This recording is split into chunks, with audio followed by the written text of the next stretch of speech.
Salut tout le monde! Alors on se retrouve aujourd'hui pour une nouvelle vidéo récupération en déchetterie avec encore de beaux objets comme vous pouvez le voir. Donc on va faire le tour de l'ensemble. On va commencer tout de suite avec ce magnifique overboard. Donc une première pour mes récupérations en déchetterie. Donc tout simplement, alors celui-ci il a été jeté avec son chargeur, sa sacoche qui a été nettoyée. Le chargeur est fonctionnel, alors le problème est tout simple, hein. Ça vient de la connectique qui est juste ici, il y a une des 3 pins qui est cassée, voilà. Donc c'est un problème qui est assez facilement réparable, il suffit de démonter cette partie-là et de remplacer le connecteur. Donc ça sera dans une future vidéo. Ensuite, on passe sur la petite partie câble, voilà, câbles divers et variés. On a un petit radio réveil Philips ici, une petite enceinte Bluetooth TDK, voilà, qui ne marche pas. Donc j'ai pu la mettre en charge, mais il n'y a aucune réaction. Donc la batterie est morte, tout simplement. Après, on a un chargeur de Lenovo ici, avec son câble, qui est fonctionnel, voilà. Donc ça, c'est plutôt pas mal. Donc c'est avec des connectiques récentes, hein. C'est les dernières générations, voilà. Hop, hop, hop, hop, bien là. Voilà. Pour ceux qui connaissent, voilà. Donc ça, si j'ai l'occasion d'en récupérer un, j'aurai déjà l'alimentation. Donc ça, c'est plutôt pas mal. Après, bon, voilà, des petits trucs... voilà, bon, c'était avec, hein, c'était dans des sacs, donc j'ai tout récupéré, hein, c'est des petites cigarettes électroniques. Là, on a une petite lampe, voilà, publicitaire, hein, Dynabac, pour ceux qui connaissent.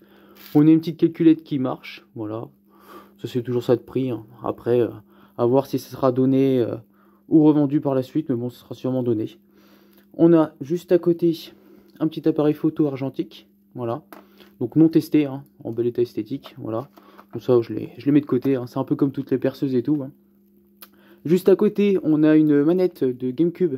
Alors, il y avait la GameCube avec, et une manette en plus l'alimentation. Donc j'ai même pas eu le temps de vous la présenter, qu'elle était déjà vendue, tout simplement. Comme je sais que j'ai mis un peu plus de temps pour sortir la vidéo, comme j'ai eu quelques petits soucis personnels. Donc bah, j'aurais pas eu l'occasion de vous la montrer. Bah, elle est partie rapidement pour 50 €, voilà, pour ceux qui s'intéressent. Juste en dessous, on a alors une petite multiprise. Alors celle-ci aussi, elle a un souci, c'est au niveau du bouton. Donc ça, c'est un problème assez récurrent, hein, sur les multiprises. Tout simplement, il est cassé, donc il se met hors tension. Voilà, quand on reste appuyé dessus, bah ça marche tout simplement, tout marche.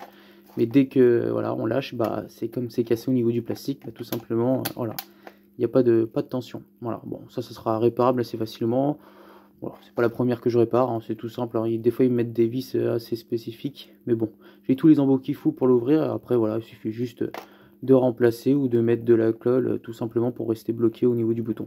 Donc, rien d'exceptionnel.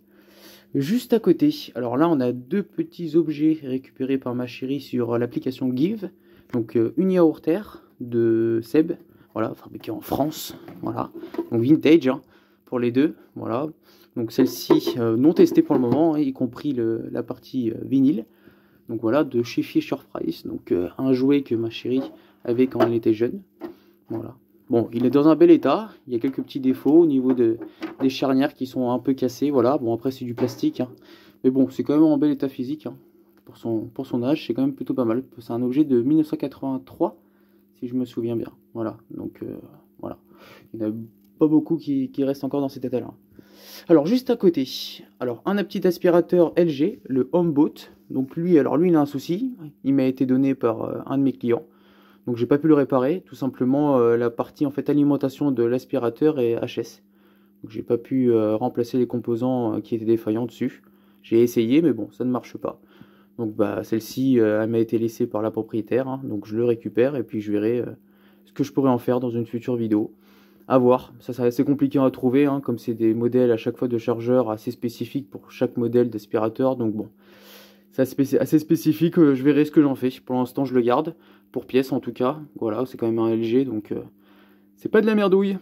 Juste à côté, on a, alors là, je me lève, on a un taillé Black & Decker, donc celui-ci, bah, aucune tension, voilà, il ne marche pas, il ne se lance pas, il est avec son étui de protection pour les lames et tout, hein, tout est en bel état. Donc bon, sûrement un problème électrique, hein, tout simplement. Je verrai bien, je vais le démonter, hein, j'en ai déjà réparé un, donc ça ne fait pas peur. Sûrement peut-être au niveau des courroies ou sûrement un souci, peut-être au niveau des lames qui restent coincées, voilà, bon, ça peut être plein de petites choses, voilà.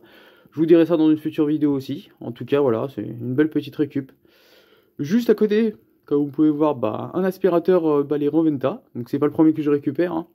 Dernièrement, j'ai pu vendre le violet, que je vous avais présenté dans une précédente vidéo, que j'ai pu vendre aussi, hein. Donc celui-ci, je l'avais vendu 45 euros. Voilà. Il me manquait juste le chargeur, et comme je l'avais récupéré avec le bleu, ça m'a permis de pouvoir le compléter et le mettre en vente tout simplement. Voilà, voilà. Juste à côté, alors là on a la télé qu'on avait vue aussi, hein, dans une précédente vidéo que j'avais pu faire. Donc une télé de la marque Clayton, que j'ai pu réparer. Donc le problème venait tout simplement des LED. Donc j'ai pu en fait shunter une des LED, ce qui a fait redémarrer la télé, et puis elle fonctionne parfaitement. Donc il y a une bonne qualité d'image et une bonne qualité de son.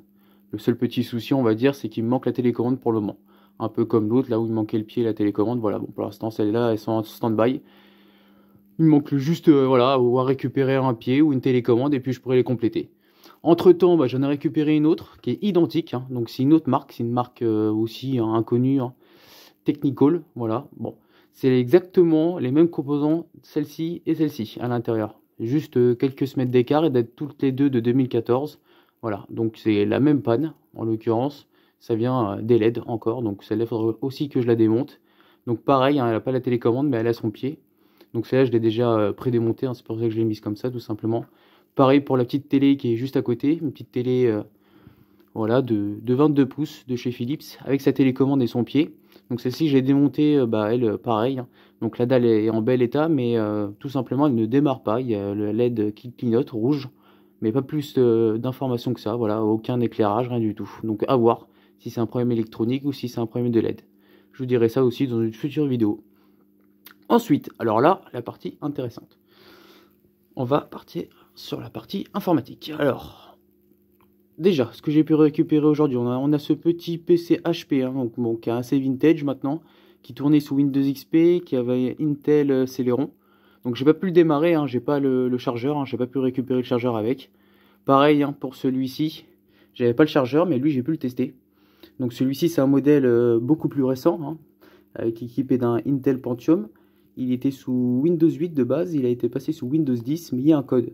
Donc bon, je vais devoir le réinitialiser et tout, mais bon, il est vraiment pas mal du tout. Bon, le petit souci, bon, le petit, ou le gros souci, on va dire, qui n'est pas vraiment un gros souci, c'est que l'écran est complètement explosé, donc je vais devoir le remplacer. Mais bon, avec tous les PC portables que j'ai de côté, je pense que je vais trouver une dalle qui soit compatible sans problème. Donc voilà, c'est un petit modèle de la marque Toshiba, donc avec un autocollant Apple, que je vais enlever très rapidement. Voilà, donc pour ceux qui veulent avoir le modèle...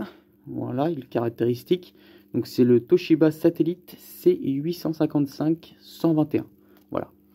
Donc celui-ci, hein, j'avais pas le chargeur non plus comme je vous disais, mais bon, j'en avais de côté. Donc j'ai pu le compléter hein, suite aux précédentes récupérations. Donc voilà, ça permet de compléter au final et pouvoir le tester rapidement. Donc la batterie m'a l'air d'être bonne. Pareil pour le touchpad et le clavier. Donc comme je vous ai dit, l'écran est à changer, mais bon, tout le reste a l'air d'être bon. Hein. Sur le côté, il y a quand même une port USB 3.0, l'HDMI et tout, donc un bon modèle, voilà. Je pense qu'il pourra se revendre assez facilement quand je l'aurai remis en état. De toute façon, je vous montrerai dans une future vidéo. Hein.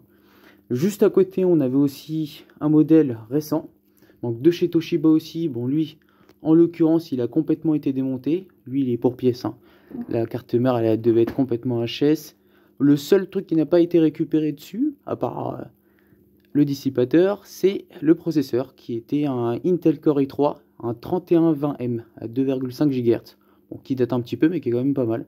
Voilà, ça c'est sympa de récupérer ça hein, pour pouvoir upgrader une future configuration. Voilà, donc qui était aussi hein, équipé sous Windows 8, hein, donc ils étaient à peu près de la même époque.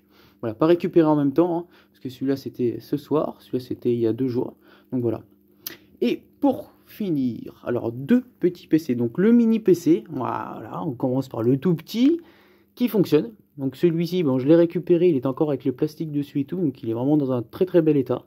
Donc avec port HDMI et tout, hein, donc il avait une petite configuration, mais bon, vu la taille, faut pas non plus attendre à des miracles. Donc il a un Intel Atom quad-core, je sais plus exactement c'est quelle configuration exactement, hein, le modèle, mais c'était avec une bonne config hein, au niveau du processeur quand même, hein, vu la taille du PC. On avait 320 Go en disque dur et on avait 2 Go en DDR3, donc que je peux facilement améliorer en 4 Go. Donc c'est quand même voilà un beau petit modèle hein, qui est bien équipé, voilà. Bon, j'avais pas le chargeur, mais bon, c'est un chargeur de PC portable classique, hein, donc j'ai sans problème. Pareil, hein, pour ceux qui veulent savoir le modèle, voilà, donc c'est la marque Quanmax Et le modèle, c'est le Coot PC 1600. Voilà. Donc voilà. Ça aussi, c'est vraiment cool de trouver ça. C'est vraiment pas commun. Et là, ce qui est encore moins commun, c'est de trouver ce modèle-là en déchetterie. Donc c'est un Dell Alienware. Alors je sais plus exactement le modèle, de toute façon ça je vais revenir dessus dès la prochaine vidéo, hein, parce que je veux vraiment vraiment me pencher dessus. Donc là j'ai vraiment pu effleurer la surface, donc j'ai vu que au niveau du démarrage, donc il s'allume et tout, hein, c'est vraiment un très beau PC. Je pense que je ferai peut-être une petite vidéo pour vous montrer comment il est, comment il réagit au démarrage et tout, il est vraiment pas mal. Avec la partie coulissante qui est ici et tout. Bon, je vous montrerai ça dans la prochaine vidéo, l'intérieur et tout. Il est encore i7. Il avait une belle carte graphique. Malheureusement, celle-ci m'a l'air d'être HS. Tout simplement, quand je bootais le PC, il ne démarrait pas. Aucun affichage. Dès que j'ai remplacé la carte graphique, tout de suite, ça a redémarré. Donc je pense qu'il y a un souci déjà au niveau de la partie graphique. Ensuite, il boot, mais il ne veut pas accéder au BIOS. Donc je pense qu'il y a un autre souci. Je vais regarder au niveau des RAM et tout, de changer tout. Donc de base, il avait quand même 8 Go de RAM en DDR3. Et le Core i7, je ne sais plus exactement, mais ça, je vous le montrerai dans la prochaine vidéo. En tout cas, c'est un modèle vraiment qui est vendu encore à l'heure actuelle à peu près 700 $, hein, sur eBay, hein, sur Internet. Hein. Donc c'est vraiment un modèle qui est quand même très haut de gamme. Voilà. Donc sur ce, hein, je vous laisse. Voilà, avec tous ces petits composants, hein, y compris voilà, les petits bricolages que je vous ai pas parlé, voilà, bon, toute la partie bricolage, hein, y compris cette perceuse qui est vendue dès demain pour 20 €. Et j'avais aussi une autre perceuse aussi qui a été vendue rapidement. Bah là, je sais pas ce qui se passe en ce moment, mais c'est la période du bricolage. Les outillages, c'est le moment de récupérer. Voilà. À côté, bon, alors voilà, tout un petit mélange hein, qui va sûrement servir pour compléter les futures récupérations. Voilà. En tout cas, celui-ci était complet. Donc, marque Skil, hein, quand même une très bonne marque. Et dans sa boîte avec son chargeur. Donc voilà. Que demander de plus? Voilà, voilà.